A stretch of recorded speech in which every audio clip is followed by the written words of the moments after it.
কুমোরপাড়ার মেলা থেকে গরিব ছেলে ইমন বাড়ি আনলো একটা পোড়ামাটির ঘোড়া। মা বলল, আসল ঘোড়া না আনতে পারলি। রাতে ইমন ঘুমোতে যাওয়ার আগে মূর্তিটাকে বুকে জড়ালো, চোখে 2 ফোঁটা জল পড়ল। মাঝরাতে বাইরে ডাকাতের ফিসফিসানি, আজ কুমোরপাড়া লুট হবে।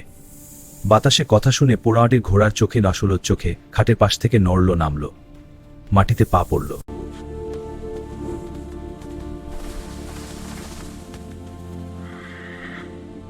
আমাকে শুধু শক্ত করে ধর। ইমন ঘোড়ার পিঠে চড়তেই সে আকাশের দিকেই উড়ে ছুটল, আবার মাটিতে নেমে সোজা ডাকাতদের দিকে গেল। তার চোখ থেকে আগুনের রশ্মি বেরিয়ে সবাইকে অন্ধ করে দিল। ডাকাতরা হাফাতে হাফাতে পালাল। ভোরের আলো ফুটতেই ঘোড়াটা আবার পোড়ামাটির মূর্তি হয়ে গেল। ইমন ঘাসের ভেতর পড়ে রইল। গ্রামবাসী লুটের শব্দ শুনে এসে দেখল ডাকাত নেই, ঘোড়ার গলায় কেউ মালা পরিয়ে গেছে। চোখে বিস্ময়। ধন্যবাদ বন্ধু। মনে হলো ঘোড়ার বুকের ভিতর হালকা ঢুকপুক শব্দ। ঠাকুরমা বলতো, ভালোবাসা থাকলে মাটিও নড়ে ওঠে। এটাই আসল জাদু। বাবা।